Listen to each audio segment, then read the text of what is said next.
कैसे आप first attempt में अपना आइल्स क्लियर कर सकते हैं कि क्या यूके के लिए आइल्स रिक्वायर्ड है कि आइल्स के अलावा कोई अल्टरनेटिव टेस्ट जो हम दे सकें। कितना स्कोर चाहिए, कितना बैंड चाहिए आइल्स के लिए, क्या किस तरह से हम तैयारी करें, किस तरह से आइल्स प्रिपेयर करें, कहाँ आपने क्लास ली थी, कैसे क्लासेस ली थी, ऑनलाइन ली थी या फिजिकल जाके ली थी, किस तरह से आपने अपनी आइल्स को क्लियर की थी। इतने सारे क्वेश्चन।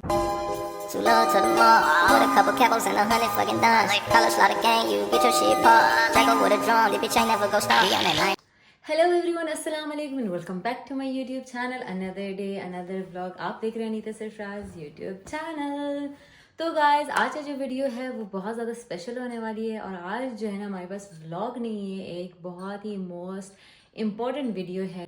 जब से मैं यूके आई मुझे तकरीबन साल होने वाला है और ये मेरा सबसे ज़्यादा मोस्ट आस्क क्वेश्चंस में आता है कि लोगों ने मुझसे इतने ज़्यादा पूछे और मैंने सबको वॉइस कर करके मैं खुद भी आखिर में तंग आ गई। मैंने कहा यार, इतने सारे लोग हैं जो पाकिस्तान से बाहर आना चाहते हैं, जो इंडिया से बाहर आना चाहते हैं और जो पता नहीं कहाँ से बाहर आना चाहते हैं, क्योंकि मेरा इंस्टाग्राम, व्हाट्सएप, इवन कि टिकटॉक मेरा फुल है इस क्वेश्चन से कि क्या आप हमें बता सकती हैं कि आइल्स कंपलसरी है यूके के लिए कि नहीं है, क्या आप हमें थोड़ा सा गाइड कर सकती हैं। तो ये जो व्लॉग है ये आपके लिए बहुत ही ज़्यादा इंपॉर्टेंट है और बहुत ही ज़्यादा इंफॉर्मेटिव हो सकती है अगर आप इस व्लॉग को पूरा देखेंगे तब। तो आपने क्या करना है, मेरी वीडियो को करना है like, comment, share and subscribe. अब इतना कुछ मैं आप लोगों को बता रही हूँ तो आप लोगों का काम बनता है कि अपनी बहन को सपोर्ट करें। तो खैर, इस वीडियो को स्टार्ट करते हैं। सबसे पहला जो क्वेश्चन आता है वो आता है कि क्या यूके के लिए आइल्स रिक्वायर्ड है। दूसरा क्वेश्चन आता है कि आइल्स के अलावा कोई अल्टरनेटिव टेस्ट जो हम दे सकें।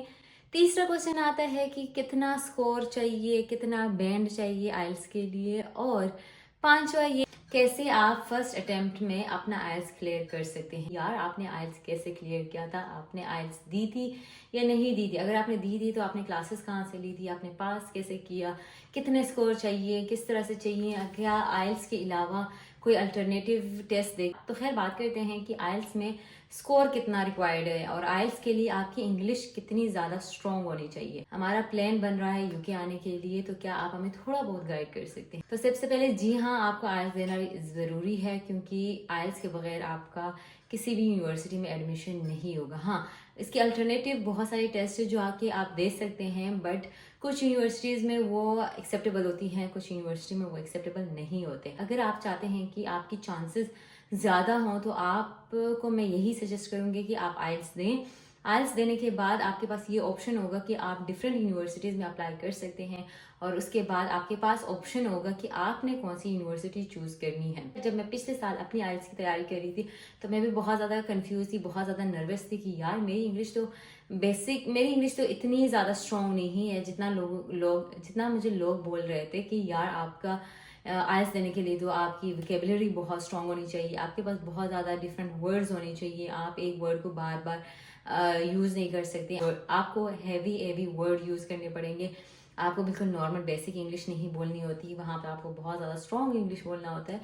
तो मैं थोड़ा सा डर गई थी और मैंने कहा था यार मेरी इंग्लिश तो इतनी ज़्यादा स्ट्रॉन्ग नहीं है और मेरा आइल्स कैसे पास होगा, मैं कैसे करूँगी।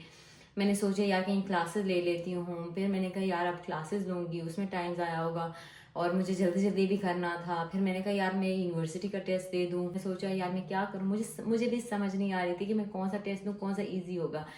बट एट द एंड मुझे ये रियलाइज़ हुआ कि अगर मैं आइल्स देती हूँ तो आइल्स की वजह से क्या होगा, मेरे पास ऑप्शन बहुत ज़्यादा होंगे, मैं बहुत डिफरेंट यूनिवर्सिटीज़ में मैं अप्लाई कर सकूँगी। बट अगर मैं एक यूनिवर्सिटी का टेस्ट देती हूँ, फॉर एग्जांपल अगर वो पास नहीं होता, वो फेल हो जाता है, तो फिर मेरा पूरा एक सेमेस्टर ज़ाया हो जाएगा। अब क्या होता है कि ऑक्सफोर्ड टेस्ट हो या फिर आपका यूनिवर्सिटी का टेस्ट हो या फिर कोई भी दूसरा टेस्ट हो, सबका पैटर्न सेम होता है, आइल्स की तरह ही होता है सारे टेस्ट। बट ये है कि आइल्स को कहते हैं कि थोड़ा सा मुश्किल होता है, थोड़ा सा ट्रिकी होता है और बाकी जो टेस्ट होते हैं वो थोड़ा सा बेसिक होता है, थोड़ा सा नॉर्मल होता है। बट मुझे यही लगता है कि सारे टेस्ट बिल्कुल सेम होते हैं। आपको टिप्स एंड ट्रिक्स आने चाहिए कि आपने अपना टेस्ट क्लियर कैसे करना है, आपने टेस्ट को सॉल्व कैसे करना है। तो अब क्या हुआ कि मुझे मैं बहुत ज़्यादा स्ट्रेस थी, जैसे आप लोग स्ट्रेस हैं, जैसे आप लोग मुझे मैसेजेस कर रहे हैं कि यार आप हमें बताओ, अपना टिप दो, आप अपना टिप्स हमें दें, अपना गाइडेंस दें कि कैसे करें, किस तरह से करें। तो मैंने अपनी एक दोस्त सालिया को मैसेज की, मैंने कहा यार तुमने कैसे आइल्स क्लियर की थी, तुमने आइल्स दी थी या कोई और टेस्ट दिया था? तो उसने मुझे कहा कि यार मैंने ना मैंने सिर्फ यूट्यूब से अपनी तैयारी की थी, यूट्यूब के अलावा मैंने जो है ना कोई क्लासेस नहीं ली, कहीं से कुछ भी नहीं किया।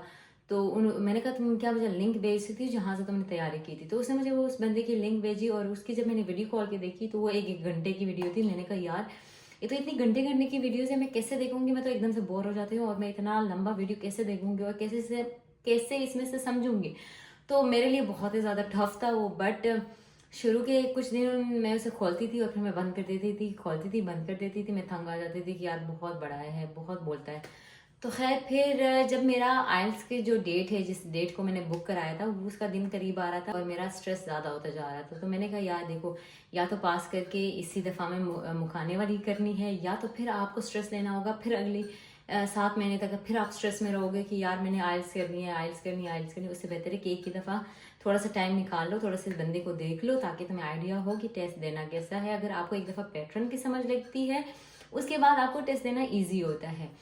फिर मैंने जब उनकी सारी वीडियोस देखी और जिस तरह से उन्होंने टिप्स दी, ट्रिक्स दी, समझाया कि ऐसे से आपने सॉल्व करने हैं, ऐसे से करने हैं, तो उसके बाद मैंने जाके अपना टेस्ट दिया और मेरा टेस्ट क्लियर होगी। उस वीडियो में वो बंदा साफ साफ बोलता है कि अब अगर फॉर एग्जांपल रीडिंग में इतने बड़े बड़े उन्होंने पैराग्राफ्स दी हुई और जो कि ऐसा नॉर्मल इंग्लिश होती भी नहीं है, वो बहुत ज़्यादा हैवी इंग्लिश होती है, तो अब अगर आप वो पढ़ने बैठोगे तो उसमें इतने हैवी वर्ड्स है जिसके लिए आपको डिक्शनरी खोल के उसमें मीनिंग ढूंढना पड़ेगा कि यार इसका मीनिंग है क्या। जब आप पैराग्राफ अगर समझने बैठोगे तो आपका टाइम ज़ाया हो जाएगा, क्योंकि आइल्स जब आप दे रहे होते तो एक क्वेश्चन का 1 ही मिनट होता है, एक सवाल का 1 ही मिनट होता है कि आपने उसके अंदर ही उसको जवाब देना। अगर 20 क्वेश्चन है तो 20 मिनट आपको होगा सॉल्व करने के लिए। तो फिर आप क्या उस पैराग्राफ को समझो या उस पैराग्राफ को पढ़ के उसको पहले दिमाग में डालो, फिर सवाल के जवाब ढूंढो, तो आपका टाइम जो है ना वो मिसमैनेजमेंट हो जाएगा और आपका टेस्ट जो है ना वो रह जाएगा। तो इसलिए क्या करते हैं कि पहले उस क्वेश्चन को पढ़े इन सेंस कि ज़्यादा क्वेश्चन भी पढ़ने की जरूरत नहीं। पहला क्वेश्चन देखा या पहला जो मतलब 3 सेक्शंस होते हैं आर क्वेश्चन में, तो आप पहले सेक्शन के क्वेश्चन में देखें, या तो आप फिल इन द ब्लैंक्स से स्टार्ट करें। फिल इन द ब्लैंक्स इसलिए इजी होता है कि देखो, जैसे अगर आपके पास एक फिल इन द ब्लैंक्स, आपने पहला वर्ड और दूसरा वर्ड, देश से पहले और देश के बाद जो वर्ड्स है उनको देखना है, जो हैवी वर्ड्स है, लाइक किसी का नाम है, किसी प्लेस का नाम है या कुछ भी है, आपने वो उस पैराग्राफ में ढूंढना है। पैराग्राफ में ढूंढने के बाद फिर उस एक पैराग्राफ को या उस एक सेंटेंस को आपने पढ़ना है और उसके अंदर से आपका आंसर आपको मिल जाएगा। तो खैर ये चीज़ तो आप उस वीडियो में देखेंगे, उनका लिंक मैं आपको डिस्क्रिप्शन में दूंगी। आप जाके उनकी वीडियोस देख के उनसे टिप्स एंड ट्रिक्स ले सकते हैं। मैं कोई पेड प्रमोशन नहीं करी या मैं किसी को ऐसे ही नहीं बता रही। उनकी वीडियोस मैंने देखी, उनसे मैंने सीखी, उनकी वजह से मेरा टेस्ट पास हुआ। इसीलिए मैं आप लोगों को रिकमेंड करूँगी कि अगर आप लोगों को भी उनसे कोई फायदा होता है तो आप लोग उसको जरूर अवेल करें। हैं अगर आप ऑक्सफोर्ड टेस्ट देते हैं या यूनिवर्सिटी टेस्ट देते हैं तो आपके चांसेस बहुत कम होते हैं, क्योंकि एक ही यूनिवर्सिटी में फिर आपको एडमिशन हो सकती है। अगर आपने पास कर लिया तो आपके पास एक ही यूनिवर्सिटी का ऑप्शन होगा, आप सिर्फ उसी में जा सकते हैं और दूसरे तीसरे चौथे यूनिवर्सिटी के ऑप्शन फिर आपके पास नहीं रहते।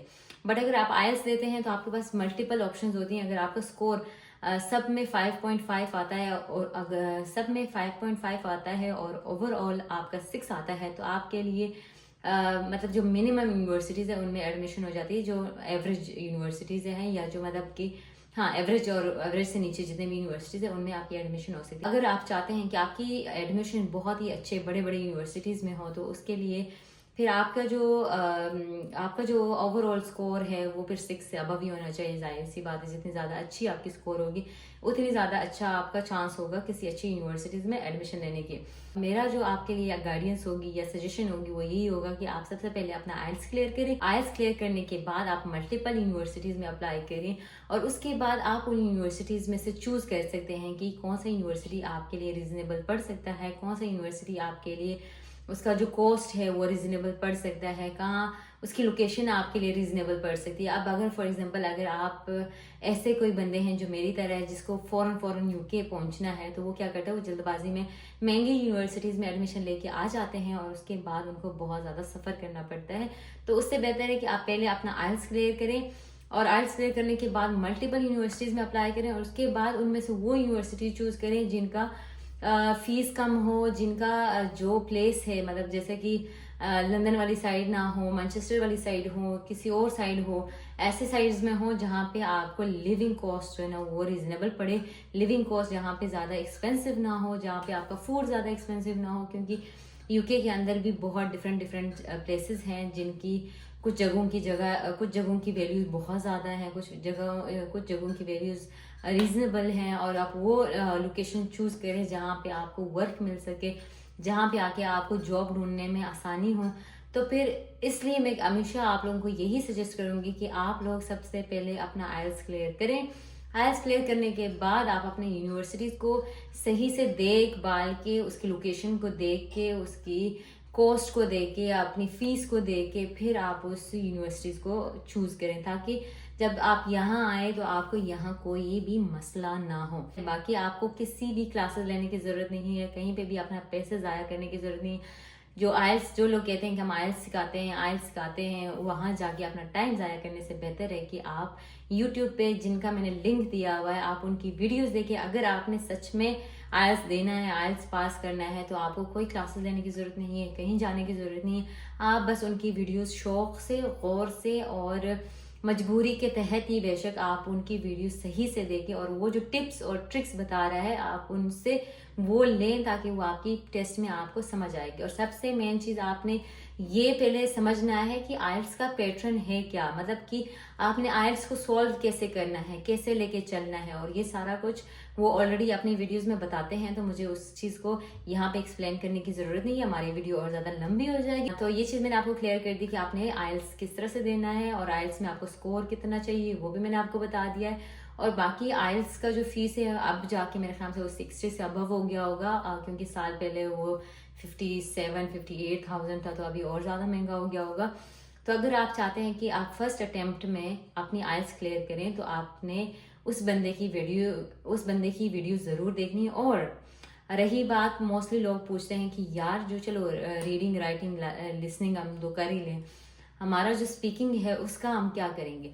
स्पीकिंग के लिए जहाँ तक मुझे नॉलेज है या जहाँ तक मेरी एक्सपीरियंस है, मुझे लगता है कि अगर आप एक नॉर्मल इंग्लिश बोल सकते हैं, लाइक अपनी बात अगर आप दूसरे बंदे तक कन्वे कर सकते हैं, अगर आपकी बात दूसरे बंदे को समझ आ रही है, तो इसका मतलब है आप पास है। लाइक आपको डरना नहीं है, घबराना नहीं है कि आप बार बार आपको करने की ज़रूरत ना पड़े। आप एक ही फ्लो में आराम से, सुकून से, तसल्ली से अपनी बात करें, अगले को वो समझ लगे, तो आप पास हो जाएंगे। बाकी इसके अलावा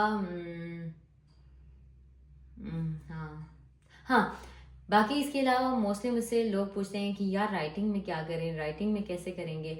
राइटिंग में ये होता है कि आपको एक वर्ड बार बार यूज़ नहीं करनी होती है। ये इस चीज़ को वो बहुत ज़्यादा गौर से देखते हैं कि हाँ, ये बंदा ना डिफरेंट वर्ड्स बोल सकता है, इसको पता है, इसको इंग्लिश आती है, ये डिफरेंट वर्ड्स यूज़ कर रहा है, डिफरेंट चीज़, बहुत हैवी वर्ड्स नहीं, लेकिन आपको नॉर्मल जो वर्ड्स हैं वो आपको पता होना चाहिए। कि अगर आप कोई बात कर रहे हैं तो आपको उसका 1-2 मीनिंग पता होना चाहिए। कोई भी चीज़ अगर आप बोलना चाह रहे हैं तो आपको 2 तरीके से वो बोलना आता हो, आप उसको इस तरह से बोल सकते हैं। तो खैर ये हमारा छोटा सा व्लॉग, क्योंकि बहुत सारे लोग मुझे मैसेज करते हैं, डीएम करते हैं कि यार हमें अपना एक्सपीरियंस बताएं। तो मेरा एक्सपीरियंस यही था, मैंने जो सीखा, जैसे किया, जैसे मैंने अपना आइल्स क्लियर किया, वो सिर्फ और सिर्फ उनकी वीडियोज़ देखी, मैंने कोई क्लासेस नहीं ली, कहीं पे मैंने पैसे ज़ाया नहीं की, मैंने बस उनकी वीडियोस देखी, और उसकी वीडियोस देखने के बाद मैंने अपना आइल्स दी, और वो उनकी वीडियोस की वजह से ही मेरा आइल्स पास हुआ, क्योंकि वो जिस तरह से समझाते हैं आपको एक एक चीज़ समझ आ जाती है। अपना टाइम ज़ाया नहीं करना और अपने आइल्स क्लियर करनी है, तो आप जाके उसकी वीडियोस देख सकते हैं।